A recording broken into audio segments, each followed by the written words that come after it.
Hello student. तो आज हम लोग एक नया सेशन स्टार्ट करेंगे ऑर्गेनिक केमिस्ट्री का। बेसिकली इसमें हम लोग ये 12th का पार्ट है बेसिकली। और आपको जैसा मालूम है कि ऑर्गेनिक केमिस्ट्री पूरी तरह से रिएक्शन से भरी पड़ी है।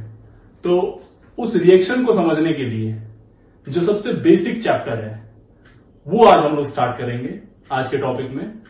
पर इससे पहले मैं स्टार्ट करूं, मैं आपको बता दूं कि कुछ चीजें आप 11th में पढ़ चुके हैं ऑलरेडी, जैसे कि जनरल ऑर्गेनिक केमिस्ट्री जीओसी, जिसमें आपने बहुत सारे इफेक्ट्स के बारे में बात किया और कुछ इंटरमीडिएट्स के बारे में बात किए थे, इनकी स्टेबिलिटी के बारे में बात किया था।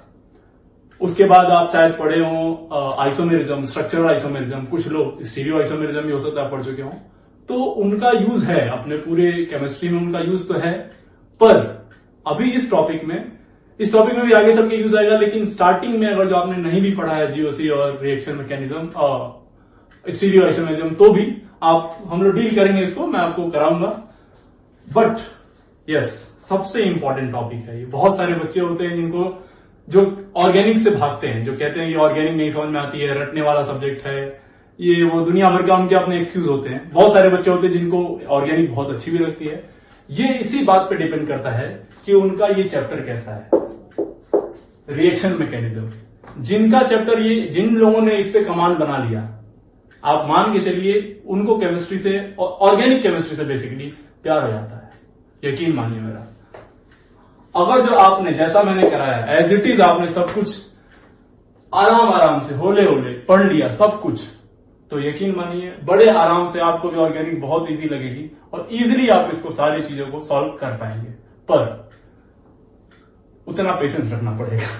हाँ, पहली चीज, ये चैप्टर बहुत ही आसान है और दूसरा बहुत ही इंपॉर्टेंट है। जब मैं इंटरेस्टिंग या इंपॉर्टेंट बोलूं तो आप इसका मतलब ये समझिए इसमें सीखने के लिए बहुत कुछ है, बहुत कुछ इसमें सीखने के लिए है। तो यस, स्टार्ट करते हैं चैप्टर रिएक्शन मैकेनिज्म। एक बात थोड़ा ध्यान रखिएगा, इस चैप्टर में थोड़ा सा मैं एक ओवरव्यू दे दूं। जैसे कि मान लीजिए आपको एक इंजीनियर बनना है गाड़ी का, कार बनाने का। तो अगर जो आपको सही से हर चीज सही से जाननी है गाड़ी के बारे में, तो आपको उसके पार्ट्स के बारे में जानना पड़ेगा, आप उसके इंजन के बारे में जानना पड़ेगा, आपको उसके बोनेट के बारे में जानना पड़ेगा, उसके बॉडी के बारे में जानना पड़ेगा, उसके पहिया के बारे में जानना पड़ेगा, जितने व्हील्स होती हैं। अगर जो आप सबको एक एक करके सब में प्रॉपर स्टडी कर लें, पूरे गाड़ी के जितने भी चीजें उसमें इन्वॉल्व होती हैं, तो हम कह सकते हैं कि शायद अब आप गाड़ी को अच्छे से जान चुके हैं। और उन सबको जब आप असेंबल करेंगे तो एक प्रॉपर गाड़ी दिख जाएगी आपको। लेकिन अगर उन सबको अलग अलग रखा जाए तो अब तक वो गाड़ी अभी कंप्लीट नहीं है। तो अगर जो आप सीधे गाड़ी के बारे में जानना चाहते हैं प्रॉपर, बिना कुछ पार्ट्स को जाने, पूरा कंप्लीट नॉलेज नहीं होगा। सिर्फ पार्ट्स को जान लें और उनको असेंबल ना कर पाए तो भी वो नॉलेज नहीं है। तो इस चैप्टर के फर्स्ट पार्ट में हम लोग सीखेंगे उस गाड़ी के एक एक पार्ट के बारे में, और सेकेंड पार्ट में हम लोग जानेंगे कि उन सबको असेंबल कैसे करें और फाइनली वो गाड़ी कैसे स्टार्ट करें। मींस इस चैप्टर में बेसिकली हम लोग जानेंगे कि रिएक्शन होने के लिए किन किन चीजों की जरूरत है, और जिन चीजों की जरूरत है पहले हम उनके बारे में स्टडी करेंगे फर्स्ट हाफ में। सेकेंड हाफ में हम बात करेंगे कि उन सब चीजों को यूज करके जब हम एक ऑर्गेनाइज वे में उनको अरेंज करेंगे तो एक नई चीज मिल के आएगी जिसको हम लोग बोलेंगे क्या, रिएक्शन। ठीक है बेटा, तो चलिए स्टार्ट करते हैं रिएक्शन मैकेनिज्म। तो एक एक करके आराम से इस टॉपिक को पढ़ते हैं। बहुत ही इजी और बहुत ही बेहतरीन टॉपिक है, ये स्किप नहीं कर सकते आप, एक भी लेक्चर स्किप नहीं करना आपको इसका। चलिए तो मान लेते हैं, चलिए रिएक्शन मैकेनिज्म में लेट्स से रिएक्शन मैकेनिज्म का मतलब आपको समझ में आ ही गया होगा कि रिएक्शन किस तरह से प्रोडक्ट की तरफ जाएगी, रिएक्टेंट से प्रोडक्ट तक की क्या जर्नी होगी, उसी जर्नी को हमें इस टॉपिक में समझना है। तो मान लीजिए, कंसीडर करिए एक ऑर्गेनिक रिएक्शन को कंसीडर करते हैं, किसी एक ऑर्गेनिक रिएक्शन को। लेट्स से ये क्या है अपना, इस तरह से एक ऑर्गेनिक एक केस लेते हैं हम लोग कि A plus B gives let's say C plus D भी हो सकता है, C भी हो सकता है। तो ये इस साइड, लेफ्ट साइड में, जो इसको क्या हम लोग बोल देते हैं, रिएक्टेंट। क्या बोल देंगे बेटा, ये रिएक्टेंट। और ये जो राइट साइड में बना इसको क्या बोलते हैं हम लोग, बोलो, प्रोडक्ट। ये जो राइट साइड में बना इसको बोलेंगे हम लोग प्रोडक्ट। तो रिएक्टेंट और प्रोडक्ट, रिएक्टेंट क्या होता है? जो आपस में अटैक करता है या फिर कोलाइड करता है, कोलिजन के बाद जो नई चीज बनती है, उसको नई स्पीसीज बनती है, उसको हम लोग क्या नाम देते हैं? प्रोडक्ट। ठीक, तो ये हो गया रिएक्टेंट, ये हो गया प्रोडक्ट। इसमें कई सारे रिएक्टेंट भी हो सकते हैं और कई सारे प्रोडक्ट भी हो सकते हैं और ये रिएक्शन एक स्टेप में प्रोडक्ट का फॉर्मेशन कर दी। ऐसे एक और केस ले लेते हैं, चलिए इस तरह से दूसरा केस ले लीजिए, जिसमें मान लीजिए कि ये इधर से चला, P से चला और हम लोग आए Q तक। और एक तीसरा केस ले लेते हैं ऐसे ही, जिसमें हम लोग R से चले और आए कहां तक? बेटा S तक। ठीक ठीक, तो इस रिएक्शन को इस तरह समझिए। अब जैसे मान लीजिए कि आपने सोचा चलो भाई साहब सर ने कह दिया है कि चैप्टर अच्छा है, इंपॉर्टेंट है, तो चलो एक काम करते हैं, चैप्टर को पढ़ना शुरू करते हैं। और आपने डिसाइड किया कि आपको पढ़ाई करनी है इस चैप्टर की वीडियो लेक्चर से। ठीक, तो आपने सोचा, आप चलिए मैं आपको मानता हूं कि आप अच्छे बच्चे हैं और आपने जो सोचा आपने वही किया। आपने फोन उठाया, यूट्यूब खोला और सीधे लेक्चर पे आ गए और आप पढ़ना शुरू कर दिया। मींस आप सीधे आपने यूट्यूब खोला और सीधे पहुंच गए लेक्चर पे, यानी आपने एक स्टेप में आप सीधे पहुंच गए। लेकिन मान लीजिए आपका कोई दोस्त है, उसने यूट्यूब खोला, फिर यूट्यूब के बहाने पहले वो क्या किया, एक कोई वीडियो देखा, कोई और वीडियो देखा, यहां से आया, वो एक नई वीडियो देखा, उसके बाद वो लेक्चर तक पहुंचता है। अब क्या देखता है क्या नहीं, वो हमारा कंसर्न नहीं होना चाहिए, लेकिन हो सकता है वो एक बीच में कहीं हॉल्ट लिया और फिर यहां तक आया।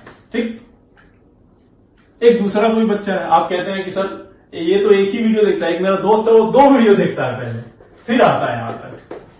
एक यहां पे देखा उसने, फिर एक और वीडियो देखा, उसके बाद सर आपके लेक्चर तक पहुंचा। मीन्स वो आपके लेक्चर के बहाने कुछ और भी काम करता है। चलिए भाई ठीक है, मान लेते हैं।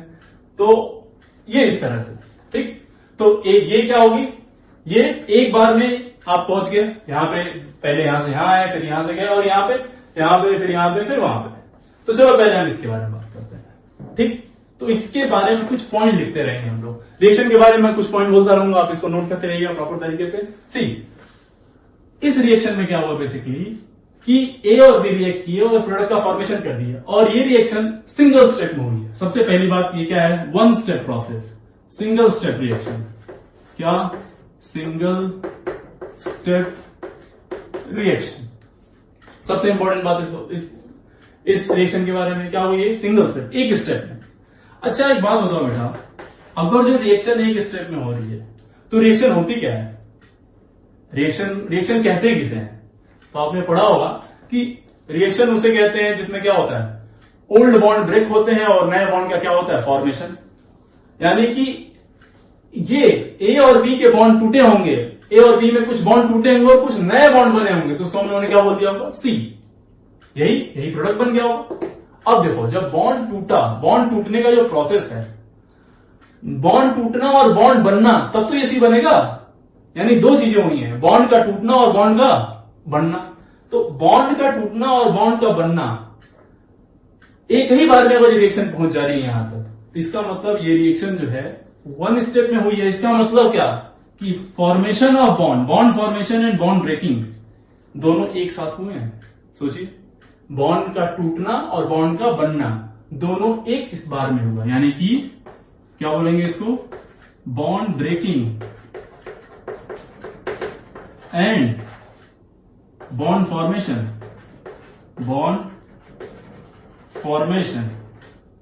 साइमल्टेनियस फिनोमेना है, साइमल्टेनियसली हुआ है। ठीक है, बॉन्ड का टूटना और बॉन्ड का बनना दोनों क्या है, एक साइमल्टेनियस फिनोमेना है। ठीक, अच्छा अब देखो जरा, रिएक्टेंट कहां गया बेटा, प्रोडक्ट में। रिएक्टेंट जब प्रोडक्ट में जाएगा तो एक समय ऐसा हो रहा होगा जब पुराना बॉन्ड टूट रहा होगा और नया बॉन्ड क्या हो रहा होगा, बन रहा होगा। तो पुराने बॉन्ड का निकलना और नए बॉन्ड के आने में जो बीच की स्टेट आती है, उस स्टेट को हम लोग एक नाम देते हैं, क्या बेटा, उसको बोलते हैं हम लोग ट्रांजिशन स्टेट। ट्रांजिशन स्टेट किसे कहेंगे, रिएक्शन में रिएक्टेंट से प्रोडक्ट के बीच में जो अनस्टेबल स्पीसीज बनती है, मींस एक समय बॉन्ड टूट रहा होगा, दूसरे समय बॉन्ड जुड़ रहा होगा, वो वाला टाइम को क्या बोलेंगे हम लोग, ट्रांजिशन स्टेट। इस टॉपिक में बेसिकली इस लेक्चर में हम सिर्फ और सिर्फ इस ट्रांजिशन स्टेट को कवर करेंगे। बहुत ध्यान समझिए, पूरे ऑर्गेनिक में हर जगह आएगा ट्रांजिशन स्टेट। तो ट्रांजिशन स्टेट समझ में आएगा क्या है। अब देखो ट्रांजिशन स्टेट बेसिकली, अब देखो यहां पे क्या होगा, हम लोग क्या पढ़ रहे हैं, ऑर्गेनिक केमिस्ट्री। ऑर्गेनिक केमिस्ट्री में किसके रिएक्शन की बात करेंगे हम लोग, ऑब्वियसली कार्बन के। कार्बन कितना बॉन्ड बनाता है बेटा, तो आप कहेंगे 4 बॉन्ड बनाता है। अच्छा, वो चाहे रिएक्टेंट में होगा तो भी 4 बनाएगा, प्रोडक्ट में होगा तो भी 4 बॉन्ड बनाएगा। अच्छा, लेकिन साहब जब यहां पे हुआ वो, मान लो कोई रिएक्शन में बॉन्ड टूटा है और नया बॉन्ड बना है, तो मैंने इस प्रोसेस में क्या होगा कि एक बार ऐसा नहीं हो रहा है कि पहले बॉन्ड टूटा फिर दूसरा आके बॉन्ड बना, नहीं, मैं क्या बोल रहा हूं कि एक ही स्टेप प्रोसेस है ना ये। तो बॉन्ड का बनना और बॉन्ड का निकलना दोनों एक साथ हो रहा है। तो बीच में एक ऐसा जगह आएगा जहां पे एक जा रहा होगा दूसरा आ रहा होगा, मतलब ये 2 बॉन्ड हो जाएंगे। कार्बन के पास 4 बॉन्ड थे, 3 बॉन्ड तो रहेंगे ही रहेंगे, एक जो निकला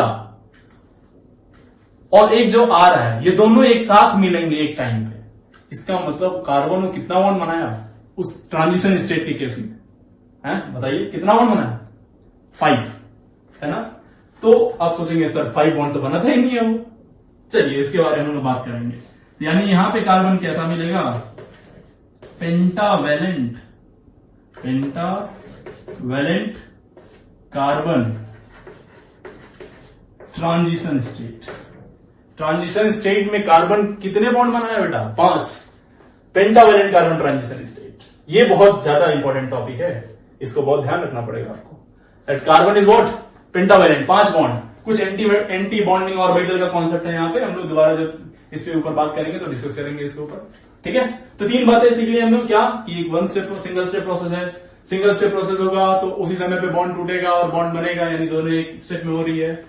अगर तो यहाँ पे एक इन्वॉल्व होगी स्टेट जिसको बोलेंगे हम लोग क्या, ट्रांजिशन स्टेट। और वो ट्रांजिशन स्टेट कैसी होगी, पेंटावैलेंट कार्बन वाली, ठीक। चलो अब वही बात आ जाते हैं आपके दोस्त पे कि उसने क्या किया, चला बीच में एक वीडियो देखा फिर वहां तक आया।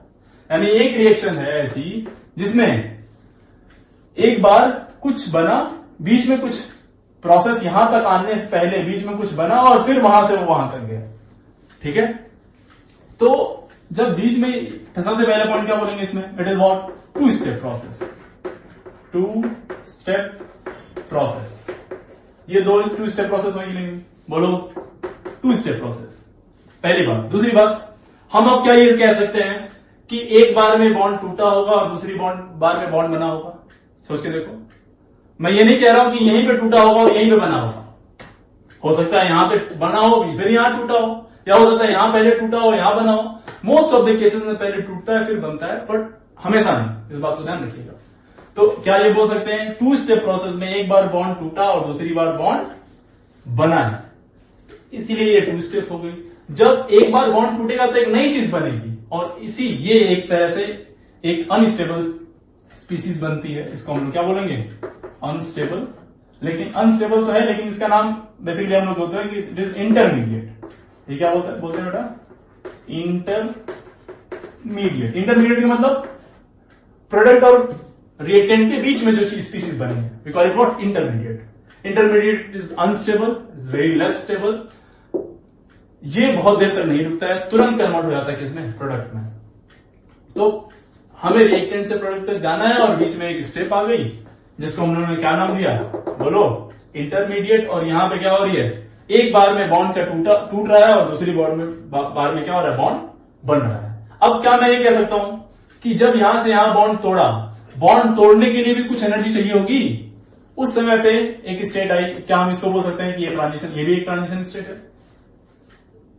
एक ट्रांजिशन तो हुआ ना, यहां से यहां गया तो एक ट्रांजिशन ही तो है ये, है? और एक बार फिर ये इंटरमीडिएट कहां गया, प्रोडक्ट में। तो एक ट्रांजिशन यहां भी हुआ।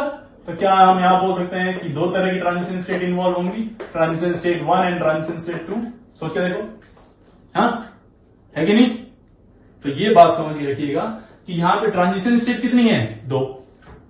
प्रोसेस कितनी बार में हुई है, 2 बार में। यानी क्या ये सिंगल स्टेप प्रोसेस है, नहीं। क्या एक ही बार में बॉन्ड का टूटना और बनना हो रहा है, नहीं। कितनी बार में हो रहा है, 2 बार में।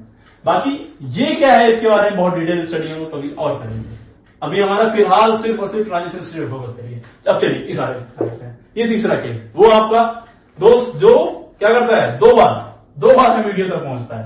तो ये एक इंटरमीडिएट बनता है 1 और दूसरा इंटरमीडिएट बनता है बहुत बड़ा सेकेंड इंटरमीडिएट। मेरे ख्याल से आप समझ चुके होंगे कितने स्टेप पे रिएक्शन है। सबसे पहला पॉइंट क्या बोलेंगे, कितने स्टेप में रिएक्शन पहुंची। तो एक बार में पहले वो यहां से यहां आया, फिर यहां से यहां आया, फिर यहां से यहां गया। तो कितनी स्टेप हुई, 3 स्टेप रिएक्शन। तो क्या सर मैक्सिमम जो होती है वो 3 स्टेप होती है रिएक्शन की, या कोई और भी स्टेप्स होते हैं, हो सकते हैं इससे ज्यादा भी। तो बेटा जी और भी ज्यादा हो सकते हैं, 4 भी हो सकती है, 5 भी हो सकती है, पर 3 4 2 3 तक जाते जाते काम अपना निपट जाता है। लेकिन हो सकता है, ऐसा मैं नहीं कह रहा हूं कि नहीं होता है। तो ये है 3 स्टेप। अब मैं यहां से पूछता हूं, आप खुद सोच के बताइए, 3 स्टेप प्रोसेस हुई। आप बताइए ट्रांजिशन स्टेट कितनी इन्वॉल्व होगी इसमें, नंबर ऑफ ट्रांजिशन स्टेट, सोच के बताओ, नंबर ऑफ ट्रांजिशन स्टेट। तो मैंने बोला क्या ट्रांजिशन स्टेट क्या होता है, किसी एक जगह से दूसरी जगह जाने में जो बीच की स्टेट बनती है उसको क्या बोलते हैं, ट्रांजिशन स्टेट। पहले आंसर करिए कितना होगा इसका, बोलो ट्रांजिशन स्टेट कितनी होगी यहां पे, हैं? आगे आंसर 3।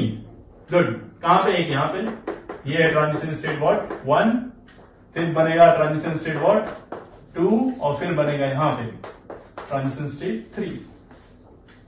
अब यहां पे जरा देखना एक बात, इंटरमीडिएट। अब ये जो बीच में बना ये है रिएक्टेंट बेटा, और ये है आपका प्रोडक्ट।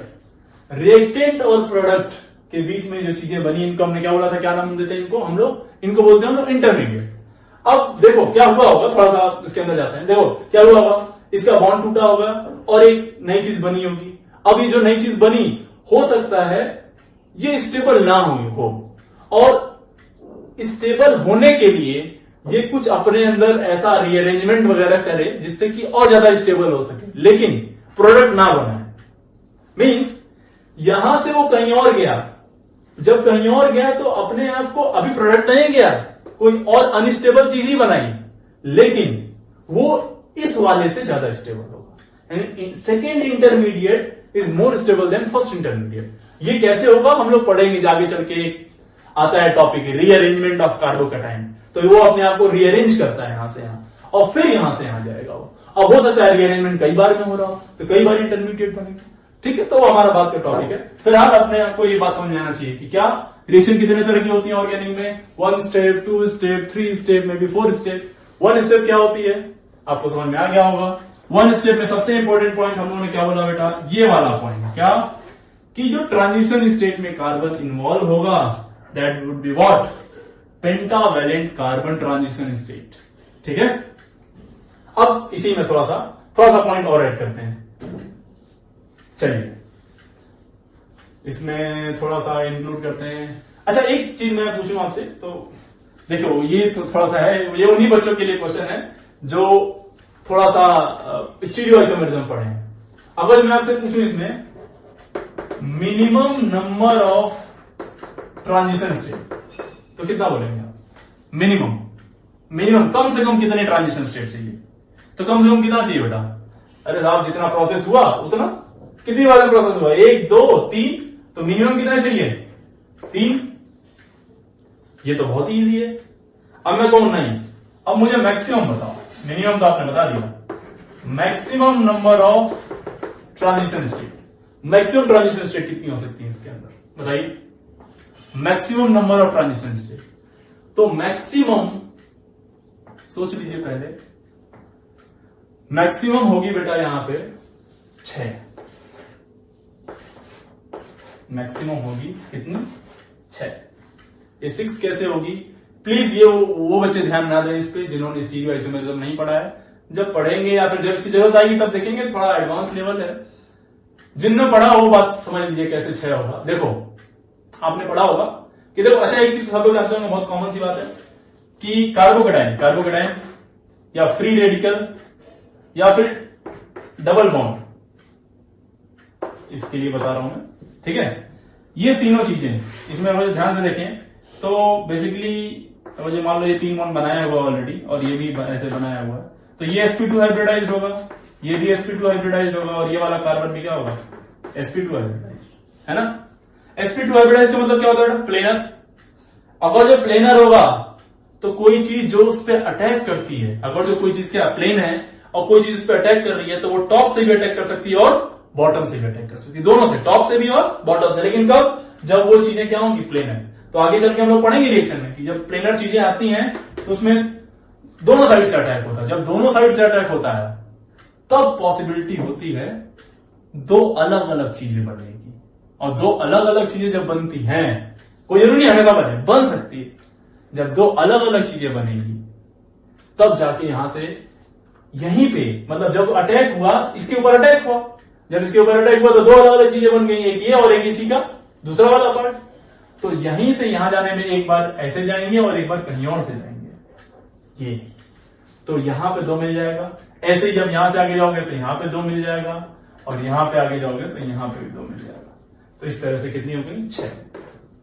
यहां पे मिनिमम ऐसे बोल पूछा तो कितनी होगी, मिनिमम कितनी, 2। मैक्सिमम कितनी, एक यहां से यहां और यहां से यहां, मतलब 2 यहां पे और 2 यहां पे। मैक्सिमम यहां पे कितनी, 4। यानी मिनिमम का ऐसा लग रहा है कि जस्ट डबल, मिनिमम का जस्ट डबल जो हो रहा है वो क्या हो रहा है, पोटेंशियल एनर्जी व्हाट डायग्राम।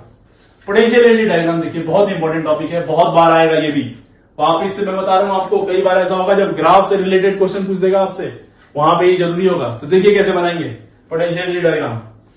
पहला, सबसे पहले वाली रिएक्शन कौन सी थी, कुछ A plus B gives what क्या था, C, और रिएक्शन क्या थी, सिंगल स्टेप। सिंगल स्टेप का मतलब एक ही बार में क्या होता था, रिएक्टेंट से प्रोडक्ट में कन्वर्जन। लाइक देखिएगा, तो जब हम ग्राफ बनाते हैं बेटा तो कुछ इस तरह से बनाते हैं, एक्स और वाई एक्सिस लेते हैं, इसमें हम लोग लेते हैं क्या, पोटेंशियल एनर्जी। यहां पे ले लेंगे क्या, पोटेंशियल एनर्जी, और एक्स एक्सिस पे लेते हैं progress of reaction, reaction coordinate, progress of reaction या टाइम मान लीजिए। ठीक, इनिशियली मान लीजिए आप जिसकी रिएक्शन करा रहे हैं रिएक्टेंट, उस रिएक्टेंट की कुछ ना कुछ एनर्जी होती है पहले से, बोलो यार, कुछ ना कुछ एनर्जी तो उसकी होती है। टाइम t इक्वल टू 0 पे अभी रिएक्शन स्टार्ट नहीं हुई तब रिएक्टेंट कुछ एनर्जी होगी। अब आपको मालूम है कि रिएक्टेंट की जो भी एनर्जी होगी वो काफी नहीं होती है रिएक्शन कराने के लिए। किसी बॉन्ड का टूटना और नए बॉन्ड का बनना ही रिएक्शन होता है। बॉन्ड कब टूटेगा, जब उसकी बॉन्ड एनर्जी के बराबर एनर्जी मिलेगी। अब वो एनर्जी कहां से मिलेगी, तो हो सकता है कि वो आपस में कोलाइड करें, कोलाइड करके अपने बॉन्ड तोड़ लें, या फिर हो सकता है कि नेचुरली तोड़ लें। हो सकता है कि आपने इतनी एनर्जी दी कि वो एनर्जी करके वाइब्रेट करना स्टार्ट किया, और वाइब्रेट करने के बाद कुछ इस तरह से टकराया कि वो बॉन्ड क्या हो गया, टूट गया। तो कुल मिला जुला के आपको एनर्जी देनी पड़ेगी उसको, उसके बॉन्ड को तोड़ने के लिए। तो रिएक्टेंट की कुछ एनर्जी है, अगर जो आपने इनको कुछ एनर्जी प्रोवाइड करी तो यहां पे बॉन्ड ब्रेक होगा और एक नया बॉन्ड बनेगा। तो ये वाला, ये पीक बता रहा है कि यहां पे बॉन्ड टूट रहा है। ये मैक्सिमम वो एनर्जी है जहां पे काम चल जा रहा है, और इसी पीक पे जो कॉम्प्लेक्स बनता है उसको हम लोग बोलते हैं क्या, एक्टिवेटेड कॉम्प्लेक्स। क्या बोलते हैं बेटा, एक्टिवेटेड कॉम्प्लेक्स। और ये जो स्टेट ऑब्टेन होती है यहां पे, इस स्टेट को हम लोग नाम देते हैं क्या, ये यहां पे जो स्टेट हुई इसी को हम लोग बोलते हैं क्या, ट्रांजिशन स्टेट। यानी कि यहीं पे बॉन्ड टूट रहा होगा और यहीं पे नया बॉन्ड बन रहा होगा। This state is called as what, transition state. यानी ट्रांजिशन स्टेट की एनर्जी क्या होती है, सबसे ज्यादा। ये रिएक्टेंट और ये क्या बन गया फाइनली आपका प्रोडक्ट। तो रिएक्टेंट से प्रोडक्ट पे आने में जो है सबसे हाईएस्ट वाला होगा, जो मैक्सिमा होगा कर्व का, वो होगा पीक। वो पीक जो होगा, जो मैक्सिमा होगा, वो होगी आपकी ट्रांजिशन स्टेट। यानी क्या वो ये बोल सकते हैं हम लोग कि maxima of the curve, maxima of the curve will be what, maxima of the curve will be what, transition state. Maxima of the curve is what, transition state. यानी जो पीक होगा वही क्या होगा, अपना ट्रांजिशन स्टेट। अब यहां से यहां तक जाने के लिए जो एनर्जी जरूरत पड़ती है उसको हम लोग बोलते हैं एक्टिवेशन एनर्जी। हमारा कंसर्न नहीं है यहां पे पढ़ने का, या फिजिकल केमिस्ट्री में पढ़ेंगे जब आपको पढ़ाया जाएगा। एक 12th में एक चैप्टर है केमिकल काइनेटिक्स, तो वहां पे पढ़ेंगे आप डिटेल में। ठीक, तो एक बात तो ये होगी, चलो तो यहां से सीधे प्रोडक्ट बनेंगे। अब आते हैं इस पे, केस 2 पे, वो वाला आपका दोस्त जो डायरेक्ट वीडियो नहीं देखता। ठीक, यानी वो रिएक्शन जिसमें पहले बीच में कुछ बनता उसके बाद प्रोडक्ट बनता। ठीक, तो देखो इसमें अगर जिसको हम लोग बनाने की कोशिश करें तो कैसे बनेगा ये बेटा। ये हो गया पोटेंशियल एनर्जी, ये हो गया आपका क्या, प्रोग्रेस ऑफ रिएक्शन। और रिएक्शन स्टार्ट हुई, रिएक्शन कहां से स्टार्ट हुई, मान लीजिए यहां से, ये है आपका रिएक्टेंट, ठीक। अब देखो यहां पे क्या होगा, पहले हो जाएगा एक ट्रांजिशन स्टेट बनाएगा, फिर क्या करेगा, फिर एक इंटरमीडिएट बनाएगा। इंटरमीडिएट भी क्या होगी, अनस्टेबल। देखो एनर्जी के बिहार पे हम लोग स्टेबिलिटी बताते हैं, जिसकी एनर्जी ज्यादा होती है उसकी स्टेबिलिटी कम होती है। तो देखो यहां पे क्या हो रहा है, रिएक्टेंट की एनर्जी ठीक ठीक इससे ज्यादा एनर्जी हुई तो क्या बना, ट्रांजिशन स्टेट, ठीक। थोड़ी सी एनर्जी कम हुई तो एक स्टेबल सी चीज, हल्की सी स्टेबल सी चीज बनी, जिसको नाम हमने क्या दिया, इंटरमीडिएट। फिर से क्या हुआ, फिर वो इंटरमीडिएट कन्वर्ट हुआ कहां पे, क्यू में गया, तो फिर से क्या हुआ, फिर से ट्रांजिशन स्टेट आ गई होगी, तो ये यहां पे आ गया। तो ये बना फाइनली आपका क्या, यहां से चला था ये रिएक्टेंट और यहां आ गया प्रोडक्ट पे, ठीक। तो देखो एक ट्रांजिशन स्टेट आपको यहां मिल गया, ट्रांजिशन स्टेट 1, एक ट्रांजिशन स्टेट आपको वहां मिली, यहां पे क्या बोला था मैंने अभी, peak of the curve will be what, transition state. और ये दो ट्रांजिशन स्टेट के बीच में क्या बन रहा है, क्या बोलो, इंटरमीडिएट। तो ये क्या है, बेसिकली ये वाला पॉइंट इंटरमीडिएट है, ठीक है। तो इस प्रोसेस में दो ट्रांजिशन स्टेट बनी और एक क्या बना, इंटरमीडिएट। क्लियर है, बात क्लियर है बिल्कुल। अब देखो जरा इसमें, अच्छा क्या यहां से एक स्टेटमेंट दे सकते हैं हम लोग कि maxima of the curve is what, transition state, and minima of the curve is what, जो पीक होगा अपर वाला वो ट्रांजिशन स्टेट होगा, और जो मिनिमा होगा, minima of the curve is what, बोलो क्या होगा वो, इंटरमीडिएट। क्लियर है। अब मैं आपसे उम्मीद करता हूं कि इसका ग्राफ आप खुद से बना लेंगे कि नहीं बना लेंगे। बस किस बात का ध्यान रखेंगे कि जो दूसरा वाला इंटरमीडिएट बने वो पहले वाले से क्या हो, स्टेबल हो। कभी कभी ऐसा भी होगा जब नहीं होगा, लेकिन मोस्ट ऑफ द केसेस में ऐसा ही होगा कि वो दूसरा वाला स्टेबल बनेगा लेकिन वो इंटरमीडिएट वाली कहानी नहीं बन पाती है। तो आप ये मान के चलिए कि दूसरा वाला पहले वाले से ज्यादा ही स्टेबल है। तो एक बार खुद से ट्राई करिए, बाकी तो मैं बताऊंगा ही, ठीक है। तो देखो इस वाले की वजह बात करें हम लोग, तो ये है आपका क्या, पोटेंशियल एनर्जी, ये है प्रोग्रेस ऑफ रिएक्शन, ठीक है। रिएक्शन स्टार्ट हुई यहां से कहीं से, और पहले बार में गया पीक को टच किया, फिर दूसरे बार में पीक को टच किया, ठीक है। एक और पीक आया, फिर एक और, and finally product, here is your product. यहां से रिएक्शन स्टार्ट हुई और यहां पे देखो कितने पीक आए, यहां पे कितनी बार रिएक्शन हुई, 1 2 और 3, यानी कि 3 ट्रांजिशन स्टेट। ये क्या है, TS1, ये क्या है, TS2, ये क्या है, TS, अरे बोलो 3। 2 TS के बीच में मैंने क्या बोला था, क्या आएगा बेटा, इंटरमीडिएट। तो यानी इन दोनों के बीच में एक इंटरमीडिएट आ गया, इन दोनों के बीच में एक और इंटरमीडिएट आ जाएगा, यानी कि ये कौन सा है, इंटरमीडिएट 1, और ये क्या है, इंटरमीडिएट 2। और यहां से देखिए इंटरमीडिएट सेकेंड की स्टेबिलिटी फर्स्ट से देखो ज्यादा है। ये कैसे चेक करेंगे बताइए, हैं? ये कैसे मालूम पड़ेगा कि सेकंड की स्टेबिलिटी ज्यादा है, क्योंकि सेकंड की एनर्जी देखो, ये एनर्जी कर्व है ना, तो सेकंड की एनर्जी क्या है, कम है, जिसकी कम एनर्जी उसकी स्टेबिलिटी बेटा ज्यादा, ठीक है। तो ये बात क्लियर हो गई होगी आपको कि ट्रांजिशन स्टेट क्या है और इंटरमीडिएट क्या है और पोटेंशियल एनर्जी कर्व कैसे ड्रॉ करती है, कुछ इस तरह से। अभी हम उस पे नहीं आ रहे हैं कि कौन ज्यादा स्टेबल होगा और कैसे स्टेबिलिटी चेक करेंगे, हम बस ये जानने की कोशिश कर रहे हैं कि हो क्या रहा है, वो ड्रामा क्या चल रहा है, रिएक्शन को प्रोडक्ट तक पहुंचने के लिए, रिएक्टेंट को प्रोडक्ट तक पहुंचने के लिए कौन से ड्रामे से हमें गुजरना पड़ रहा है। तो फिलहाल एक छोटा सा टॉपिक हम लोग कवर कर रहे हैं, ट्रांजिशन स्टेट ऑफ रिएक्शन। किसके बेसिस पे बेटा, किसके बेसिस पे हम लोग टाइप्स ऑफ रिएक्शन डिफाइन करने की बात कर रहे हैं, तो बात करते हैं एनर्जी के बेसिस पे, on the basis of energy, on the basis of energy. Energy के बेसिस पे हम लोग बात करेंगे जरा कि टाइप ऑफ रिएक्शन के बारे में, टाइप ऑफ रिएक्शन कितनी होती है। तो देखो हो सकता है हमने एक कर्व बनाया था आपको, आपने शायद 11th में पढ़ा भी हो थर्मोडायनेमिक्स में, कि एक टर्म पढ़ा होगा आपने, एक्सोथर्मिक एंड एंडोथर्मिक प्रोसेस। क्या? Exothermic and endothermic process. मान लो सिंगल स्टेप वाली रिएक्शन लेते हैं, चलिए फिलहाल के लिए। ये है पोटेंशियल एनर्जी, ये है प्रोग्रेस ऑफ रिएक्शन, ठीक है। हो सकता है आपने रिएक्शन यहां से स्टार्ट करी हो और यहां पे आ गई, खत्म हो गई हो। देखो यहां पे ये क्या आ गया, ये क्या हो गया आपकी ट्रांजिशन स्टेट, ठीक है। ये क्या था? रिएक्टेंट। ये क्या बना? प्रोडक्ट, ठीक है। तो अगर जो देखो यहां पे देखें तो प्रोडक्ट की एनर्जी रिएक्टेंट से क्या है? कम है। प्रोडक्ट ज्यादा स्टेबल बना तो इसकी एनर्जी क्या है? कम एनर्जी, और इसकी एनर्जी क्या है? ज्यादा।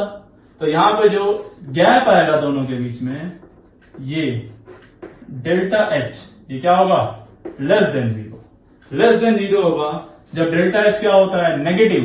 तो ऐसी रिएक्शन को क्या बोलते हैं हम लोग? Exothermic reaction. एक्सोथर्मिक रिएक्शन यानी रिएक्शन के दौरान क्या हुआ है? हीट, एनर्जी निकली है। ऐसी रिएक्शन जिसमें एनर्जी निकले उसको क्या बोलते हैं हम लोग? Exothermic reaction. एक्सो मतलब निकलना, थर्म का मतलब हीट एनर्जी। तो डेल्टा एच क्या होगा उसका? नेगेटिव, ये आप पहले जानते होंगे। तो हो सकता है रिएक्शन इस नेचर की हो कि रिएक्टेंट से प्रोडक्ट बनने के बाद यानी प्रोडक्ट ज्यादा स्टेबल बना रिएक्टेंट से। बेसिकली तो यही होना चाहिए, लेकिन कभी कभी उल्टा भी होता है। तो जब यहां से यहां आया तो रिएक्शन में क्या हुआ? एनर्जी निकली है और प्रोडक्ट ज्यादा स्टेबल बना रिएक्टेंट से। दूसरा केस हो सकता है ऐसा ना हो सकता है क्या हो भाई, ये आपका रहा रिएक्टेंट और यहां से रिएक्शन चली लेकिन कुछ यहीं रुकेगी आपके आगे। तो ये आपका क्या है? ट्रांजिशन स्टेट, और यहां बन गया प्रोडक्ट। तो अगर जो एनर्जी देखें तो रिएक्टेंट की एनर्जी और प्रोडक्ट की एनर्जी, ये डेल्टा एच की वैल्यू यहां देखें, प्रोडक्ट की एनर्जी क्या है? ज्यादा, रिएक्टेंट की एनर्जी क्या है? कम। तो ये क्या हो जाएगा? Greater than zero. और ऐसी रिएक्शन को क्या बोलते हैं हम लोग? बोलो बेटा। यानी रिएक्शन यहां से यहां जाने में इसने एनर्जी एब्सॉर्ब करके हायर एनर्जी पे गया था, यानी ऐसी रिएक्शन क्या बोलते हैं हम लोग? बोलो। Endothermic reaction. Endothermic reaction. ये रिएक्शन क्या हो जाएगी? बोलिए। This reaction is said to be what? Endothermic reaction. तो बेसिक एनर्जी के बेसिस पे हमारे पास दो तरह की रिएक्शन होगी, या तो वो एंडोथर्मिक होगी या तो एक्सोथर्मिक।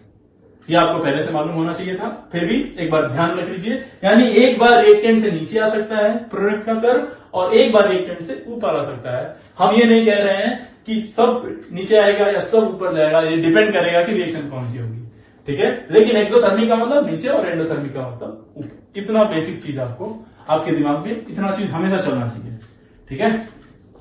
तो अब इसी में एक बात छोटी सी जान लीजिए थोड़ा सा।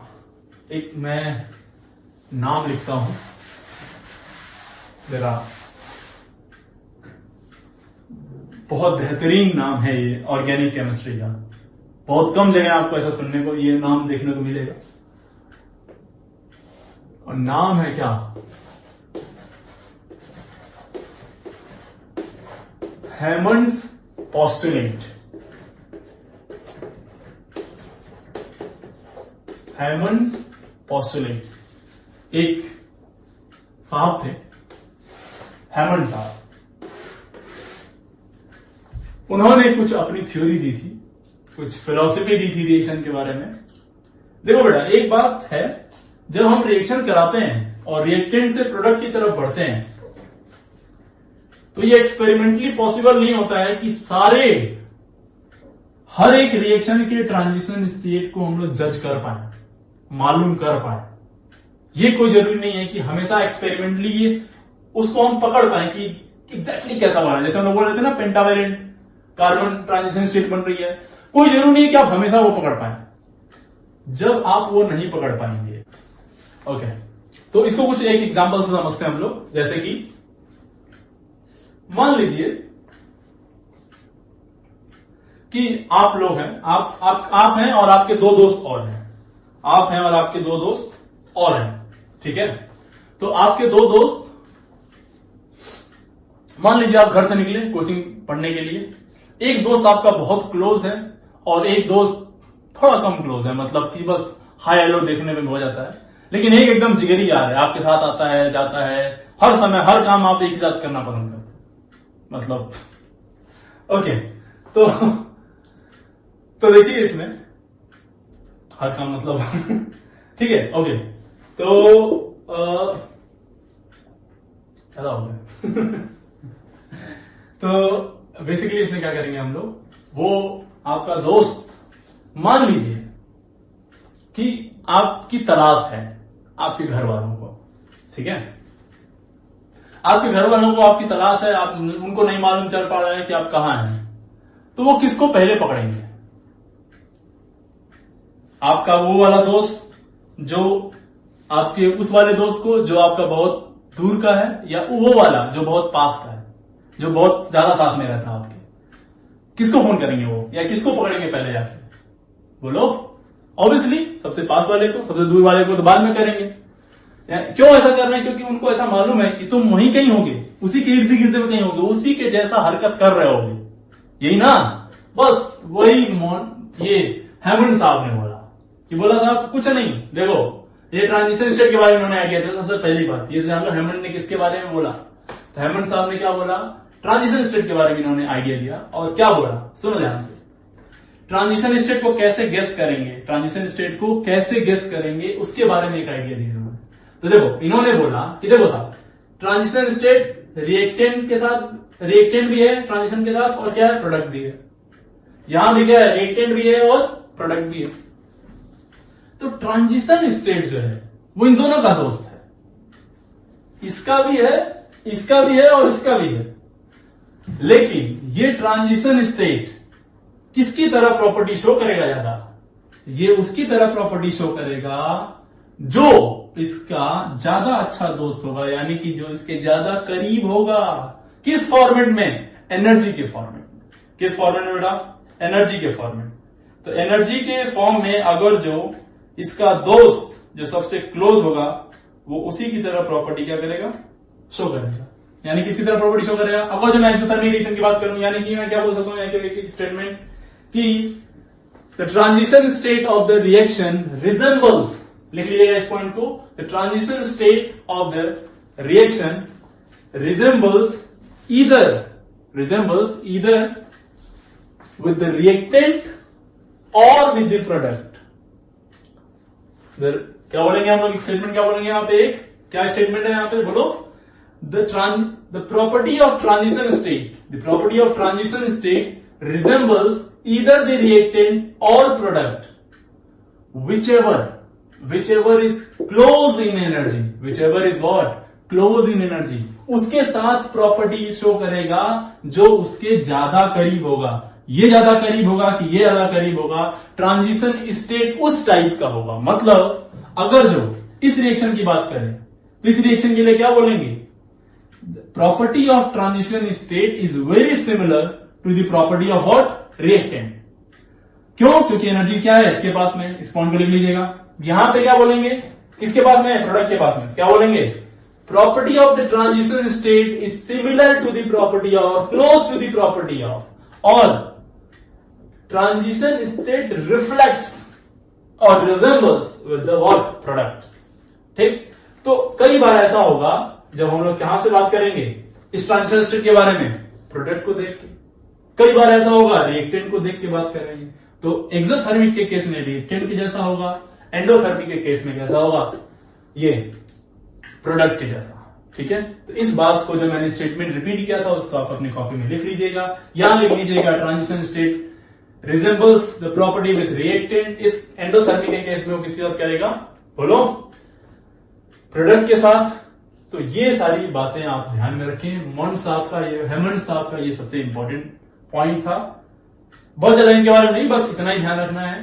तो आज का ये टॉपिक बेसिकली था ट्रांजिशन स्टेट के बारे में। उम्मीद करता हूं कि आपको ये पूरा कवर हो चुका होगा। अगर जो नहीं समझ में आया फिर भी आप कांटेक्ट कर सकते हैं। ओके, तो बस आज इतना ही रहने देते हैं। Thank you very much. पूरी तरह से इसको कंप्लीट करिए। नेक्स्ट क्लास में जब आप आइए तो इसको पढ़ के आइए, और नेक्स्ट क्लास में हम लोग एक नया टॉपिक स्टार्ट करेंगे, electrophiles and nucleophiles. Thank you very much.